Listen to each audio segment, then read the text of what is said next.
First king chapter 2 verse 3, पहला राजा 2 अध्याय 3 पद में ऐसा लिखा है, और जो कुछ तेरे परमेश्वर यहोवा ने तुझे सौंपा है उसकी रक्षा करके उसके मार्ग पर चला करना, और जैसा मूसा की व्यवस्था में लिखा है वैसे उसकी विधियों तथा आज्ञाओं, नियमों, चितौनियों का पालन करते रहना, जिससे जो कुछ तू करे और जहां कहीं तू जाए उसमें तू सफल हो जाए। तो आपकी सफलता मात्र विश्वास के द्वारा नहीं आती, but through your obedience your success come. आप जो कुछ पढ़े और उस पर मात्र विश्वास करें, मैंने जो पढ़ा है ठीक पढ़ा है, मैंने जो याद किया है ठीक याद किया है, मगर इन एक्शन आप उसे जाकर एग्जाम हॉल में लिखें ना, then what will happen? आप फेल हो जाएंगे, आप नेक्स्ट क्लास में प्रमोट नहीं हो पाएंगे, लेकिन आपने एक्शन के साथ अपने क्वेश्चंस को, अपने आंसर शीट को लिखा दे। In the same way, not just believe but believe with obedience is the key to receive highly blessings from God.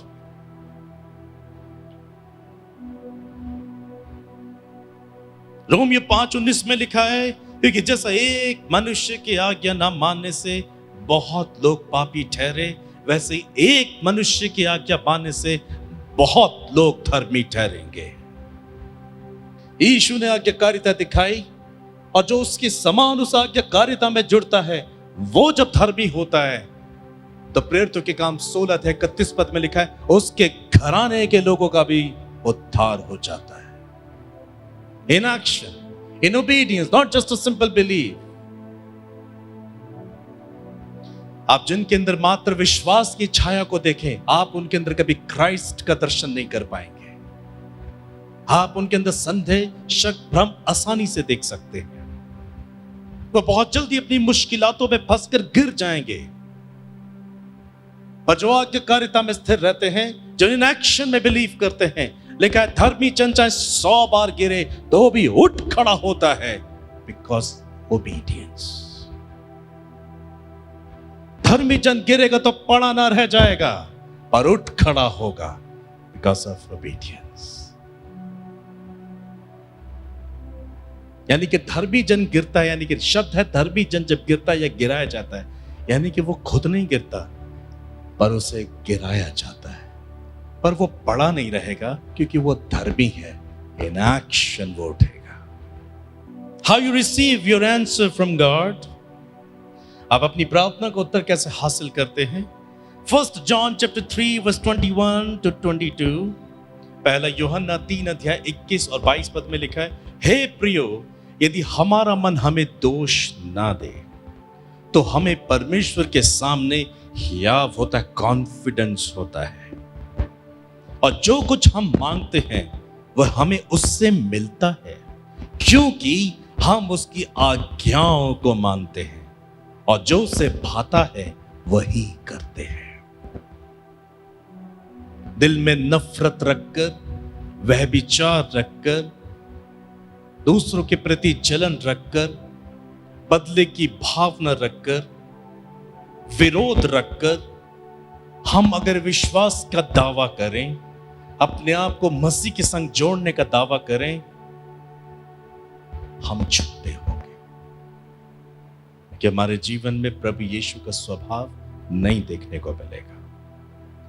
ऐसे लोगों के संपर्क में आने वाले लोग महसूस कर लेते हैं ये करप्टेड स्पिरिट है, क्योंकि उनके नजदीक आने में, उनके संपर्क के रहने में उनको प्रेम महसूस नहीं होता, धोखा महसूस होता है, फियर महसूस होता है, इनसिक्योरिटी महसूस होती है, क्योंकि परमेश्वर ने जो आत्मा हमको दिया वो एक दीपक के समान कार्य करता है, और वो इस बात को ऑब्जर्व कर लेता है कि मैं प्रकाश में हूं या अंधकार में हूं। याकूब 4:7 में लिखा है, इसलिए परमेश्वर के अधीन हो जाओ और शैतान का सामना करो तो वह तुम्हारे पास से भाग निकलेगा। अधीन होने का अर्थ है आज्ञाकारिता। परमेश्वर के अधीन कैसे रहोगे? जब आप उसके वचन की आज्ञाकारिता में, जैसा लिखा है एज इट इज कर दो, जैसा लिखा है बस वही कर दो। यही है परमेश्वर की अधीनता में रहना। न आप इसको पति पत्नी के रूप में बाइबल जो कहती कैसे समझते हैं, हे पत्नियों अपने पतियों के अधीन रहो। क्या अर्थ है इसका? क्या अर्थ है इसका? हमें अपने आप समझ में आता है, जो मेरा पति चाहता है मैं वैसा ही करूं। पति भी परमेश्वर के अधीन रहे, जो परमेश्वर कहता है वो पति करे। मुझे पौल का वो कथन अच्छा लगता है, तुम मेरी किसी चाल चलो क्योंकि मैं मसीह की सी चाल चलता हूं।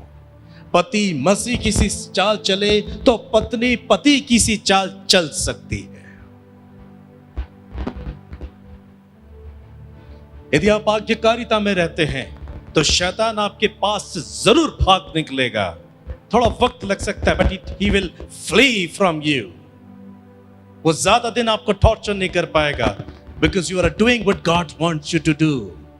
आज्ञाकारिता में रहने वाले मनुष्य से शैतान घबराता है।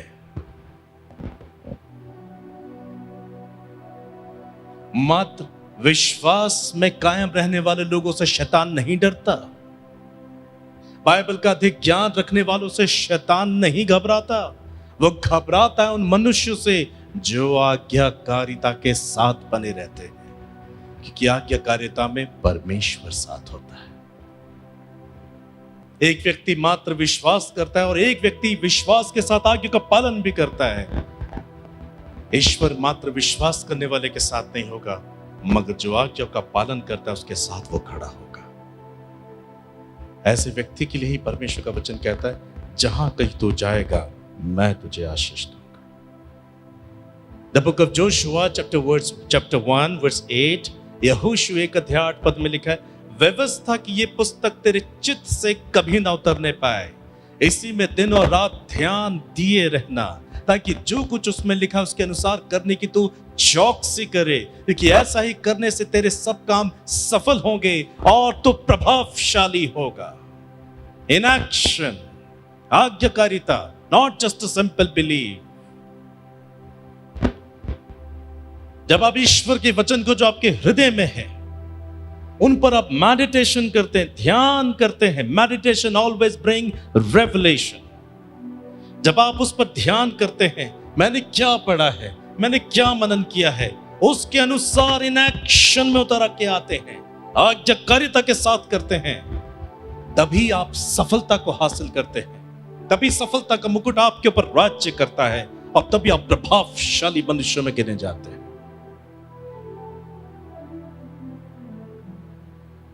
जो आज्ञाकारिता में रहते हैं, राजा भी उन्हें दंडवत करते हैं।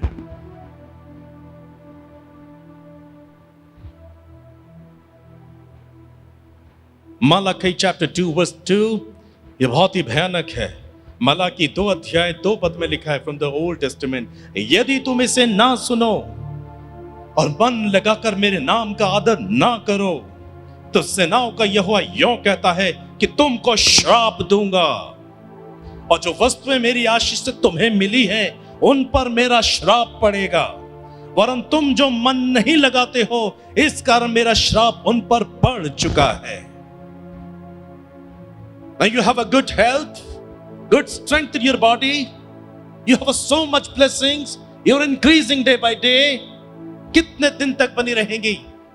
Through disobedience हर एक चीज खत्म हो जाएगी अपने आप आगे चलकर। Now check your heart. जब आप ईश्वर को नहीं जानते थे, आप कैसे थे? आपकी जिंदगी कैसे थी?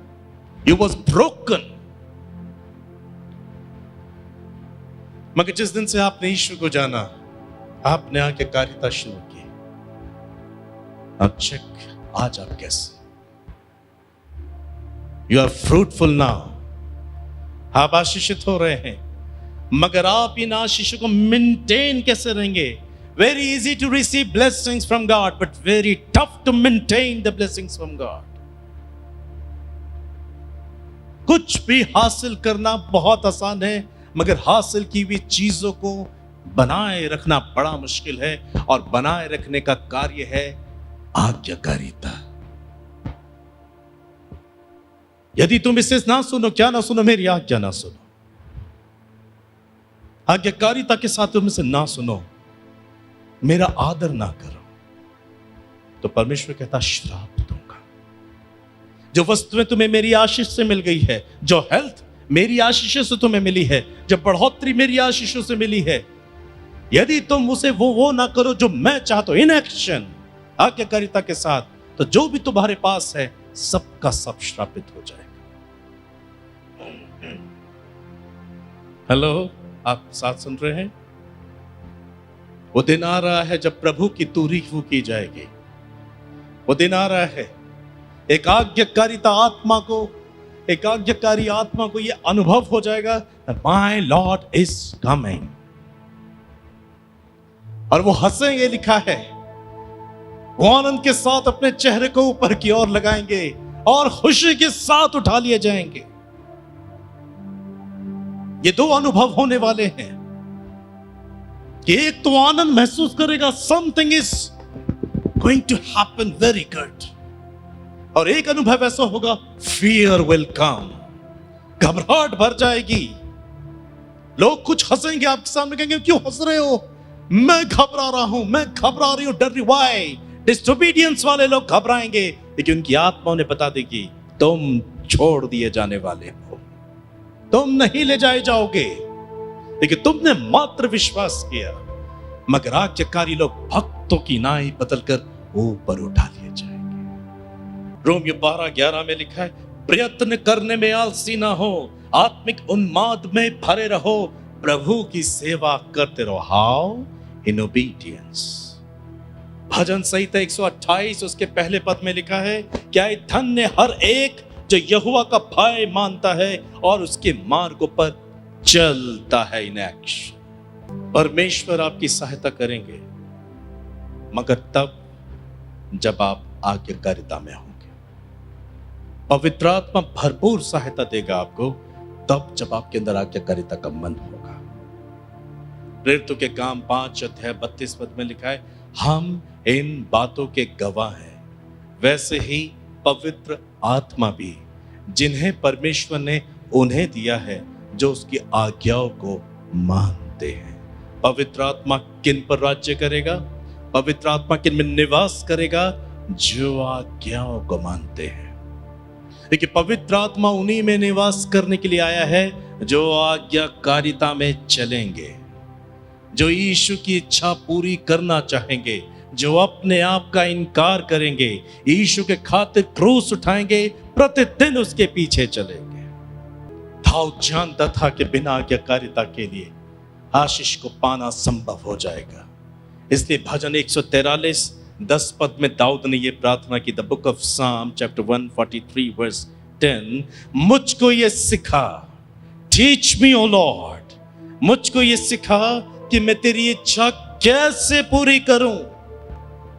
देखिए, मेरा परमेश्वर तो तू ही है, तेरा भला आत्मा मुझको धर्म के मार्ग पे ले चले।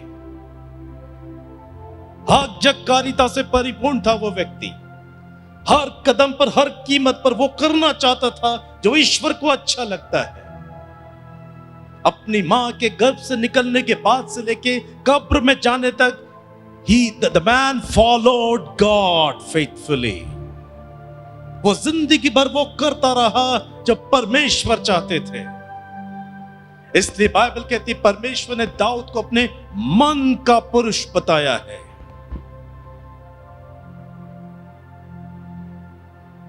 आपको ये प्रार्थना करनी चाहिए, मुझे ये प्रार्थना, Lord teach me how to walk with you.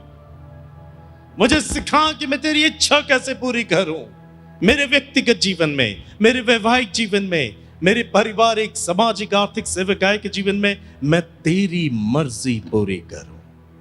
ये वचन इसलिए नहीं मिला है कि मात्र आप इसे पढ़ें, मगर ये इसलिए मिला है कि आप इसे अपने पर्सनल जीवन में लागू करें, कि आपकी सोच, आपकी विचारधारा, आपके कार्य सब कुछ वचन के मुताबिक हो।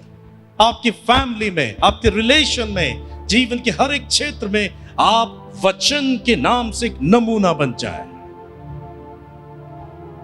तो सोचो तो वचन के अनुसार, कल्पना करो तो वचन के अनुसार, बोलो तो परमेश्वर के वचन के अनुसार, कुछ करो तो लगे परमेश्वर की ओर से है।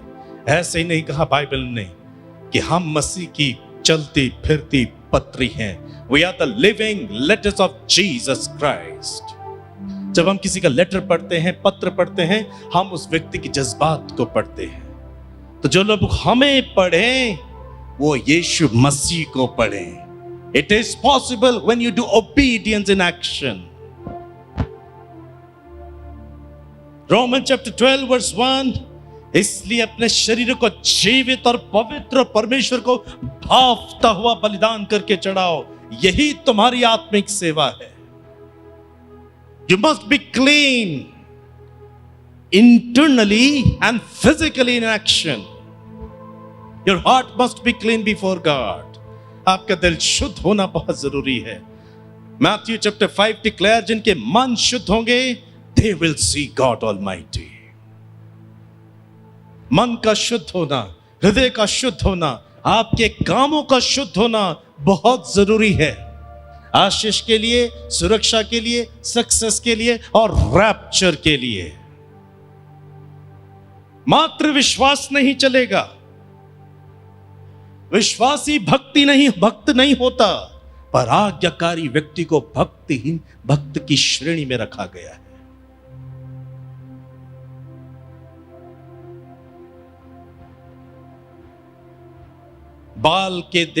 बाल देवता के पुजारियों ने सुबह से लेकर शाम तक आराधना की,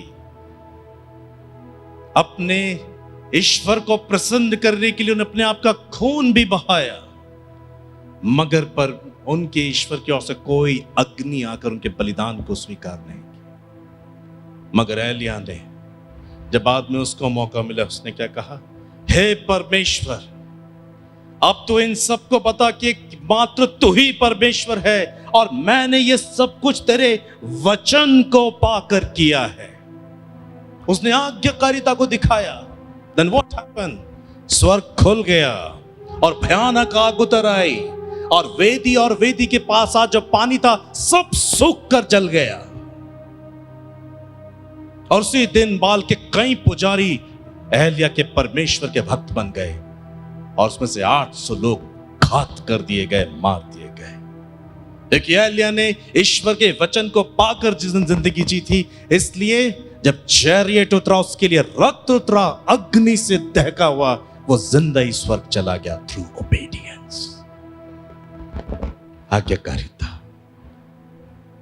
बाइबल कहती है उत्पत्ति में कि हनोक परमेश्वर के संग संग संग चलता था, इसलिए परमेश्वर उसको उठा लिया इन एक्शन।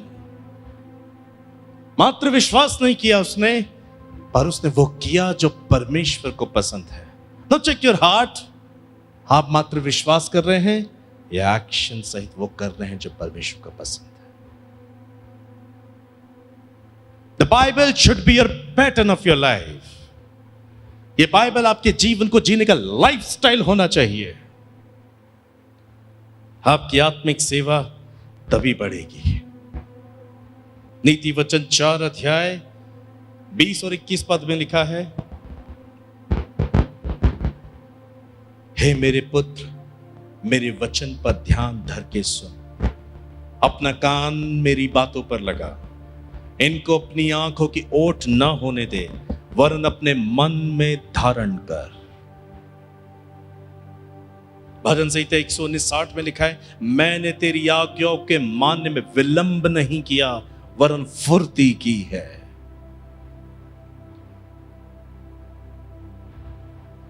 ब्रदर सिस्टर, आज्ञा का पालन करना बहुत जरूरी है। निर्गमन 19:5 में लिखा है, इसलिए यदि तुम निश्चय मेरी मानोगे, मेरी वाचा का पालन करोगे, तो सब लोगों में से तुम ही मेरा निज धन ठहरोगे, समस्त पृथ्वी तो मेरी है। लय व्यवस्था 22:31 में लिखा है, तुम मेरी आज्ञाओं को मानना और उनका पालन करना, मैं यहोवा हूं। इब्रानियों 5:9 में यीशु मसीह के लिए लिखा गया है, वो सिद्ध बनकर अपने सब आज्ञा मानने वालों के लिए सदा काल के उद्धार का कारण हो गया। किन के उद्धार का कारण हो गया? जो आज्ञा मानने वाले लोग हैं। यीशु ने आज्ञाकारिता में से दुख उठाया ताकि उसके बाद जो आज्ञाकारिता का जीवन जिएंगे उनके लिए वो उद्धार का कारण ठहरे। ये साफ तौर से बता रहा है कि यदि हम आज्ञाकारिता का जीवन ना जिए तो यीशु का बलिदान हमें नहीं बचा सकता। वो सिर्फ उन्हें ही बचाएगा जो उसी के समान आज्ञाकारिता में आगे बढ़ेंगे। इब्रानियों 4 अध्याय 11 पद में लिखा है, सो हम उस विश्राम में प्रवेश करने का प्रयत्न करें, ऐसा ना हो कि कोई जन उनकी नाई आज्ञा ना मानकर गिर पड़े और विश्राम में जाने से वंचित हो जाए। प्रेरितों के काम 10 अध्याय 34 और 35 में लिखा है, तब पतरस ने मुंह खोल कर कहा, अब मुझे निश्चय हुआ कि परमेश्वर किसी का पक्ष नहीं करता, पर हर जाति में से जो उससे डरता है और धर्म के काम करता है वो उससे भाता है। मात्र विश्वास से नहीं होगा, मगर आपका विश्वास मजबूत होगा आपकी आज्ञाकारिता से। बलिदान से ज्यादा अच्छा है कि आप उसकी बात माने। अगर आप उसकी बात नहीं मान रहे हैं, बाकी आप सब कुछ कर रहे हैं। ये कहना मैं एक विश्वासी हूं तो प्रभु सवाल करता है, क्या मेरी बात मानते हो? ये कहना कि आइए प्रार्थना करें तो प्रभु कहेंगे कैसे सुनूंगा, क्या मेरी बात मानते हो? प्रभु मुझे चंगा कर, क्या मेरी बात मानते हो? मेरे लिए ये कर दो, क्यों करूं, क्या मेरी बात मानते हो? मात्र विश्वास से यह संभव नहीं होगा, आज्ञाकारिता से। आज्ञाकारिता में ही वो पवित्र आत्मा का बादल आता है। आज्ञाकारिता में ही यीशु मसीह से भेंट हो सकती है। आज्ञाकारिता में ही यीशु मसीह पिता से भेंट कराएगा।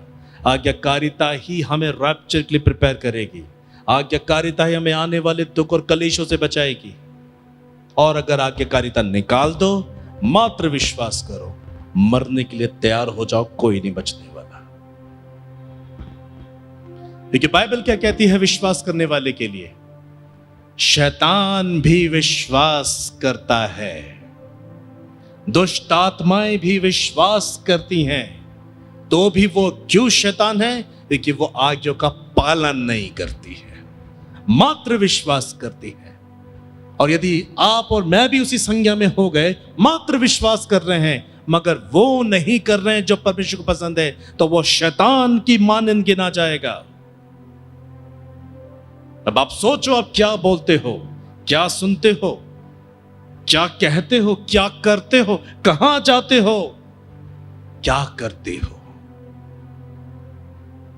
आपकी जीवन शैली वचन से मेल खाती है या उस दुष्ट शैतान से मेल खाती है? आप अपने शरीर को प्रसन्न करने के लिए जी रहे हैं या ईश्वर को प्रसन्न करने के लिए जी रहे हैं? जो ईश्वर को प्रसन्न करते हैं वो अपना इनकार करते हैं, वो मात्र विश्वास नहीं करते पर आज्ञा का पालन करते हैं। In action do obedience. जब आप तकलीफों का सामना करेंगे, मतभेदों का सामना करेंगे, चुनौतियों का सामना करेंगे, कलेशों का सामना करेंगे, परीक्षाओं का सामना करेंगे, तब आज्ञाकारिता ही वो नक्शा होगी जो आपको ऐसे तूफान से बाहर निकालेगी। पर अगर आज्ञाकारिता नहीं हुई तो वहीं फंस के नाश हो जाओगे। ऐसा समय आ रहा है। May God give you that grace कि आप उसके हृदय को समझ सके। ईश्वर आपको वो अनुग्रह दे कि आज के संदेश की गरिमा को आप समझ सके और आप एक स्थिर और ईमानदार और विश्वास योग्यता का जीवन जी सके। जिससे कि जैसे परमेश्वर ने मूसा की गवाही दी, वैसे परमेश्वर आपकी और मेरी गवाही दे। वो उन्हीं की गवाही देता है जो आज्ञा का पालन करते हैं। उसने अय्यूब की गवाही दी थी। शैतान को कहा था, क्या तूने मेरे दास अय्यूब पर ध्यान दिया? संपूर्ण पृथ्वी पर उसके समान मेरा भय मानने वाला और आज्ञा का पालन करने वाला और बुराई से दूर रहने वाला और कोई नहीं है। ईश्वर ने उसकी गवाही इसलिए दी क्योंकि वो आज्ञाकारी था। सुख और दुख में he praised God, he followed God. That's why he was Job. आज इराक में उसकी कब्र है, 9 से 10 फीट की कब्र है। दुनिया के कई लोग अपनी चंगाई के लिए दुष्ट आत्मा से जकड़े हुए लोग, जिनको बेड़ियों से बांध के लाते हैं इराक में, मात्र उसकी कब्र से सिर्फ छूते हैं और सब के सब अच्छे हो जाते हैं। क्योंकि वो आज्ञाकारी व्यक्ति था। ऐसी जिंदगी जीकर कब्र में जाओ कि भविष्य में आपकी कब्रों के पास चंगाई की भीड़ लगी हुई हो, कि लोग आपकी कब्र से मूव करें तो दुष्ट आत्माएं निकल जाएं, आप हील हो जाएं। एक धर्मी जन जो आज्ञाकारिता की स्थिति में सोता है, मरने के बाद भी अपनी गवाही देता है। ऐसा जीवन जो कि सरकार आपकी कब्र पे पहरा लगा दे और दुनिया देखने आए आपको आज्ञाकारी व्यक्ति की कब्र है ये। Hallelujah! May God give you this grace to understand this message. May God bless you. Give a big clap to Jesus. तेरा अभिषेक हो मुझ पर सदा, तेरा अभिषेक हो मुझ पर सदा, करूं तेरा काम मैं दिल से सदा। दे तेरा अभिषेक मुझ पर, दे तेरा अभिषेक, दे तेरा अभिषेक मुझ पर, दे तेरा अभिषेक।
मुझको उठा, मुझको बना, मुझको उठा, मुझको बना, जैसा चाहे तो तू मुझको चला। दे तेरा अभिषेक मुझ पर, दे तेरा अभिषेक, दे तेरा अभिषेक मुझ पर, दे तेरा अभिषेक।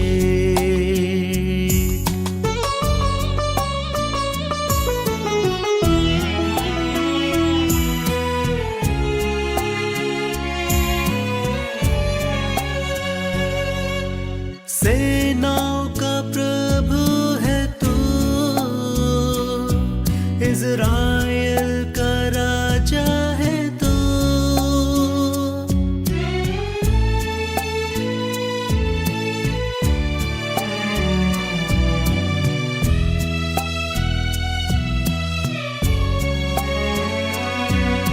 सेनाओं का प्रभु है तू,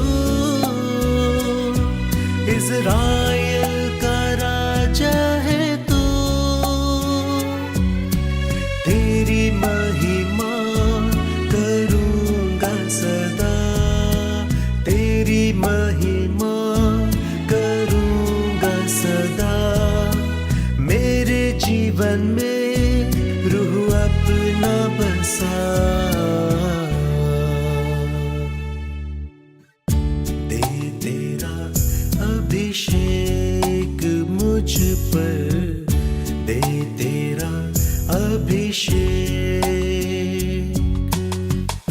दे तेरा अभिषेक मुझ पर, दे तेरा अभिषेक।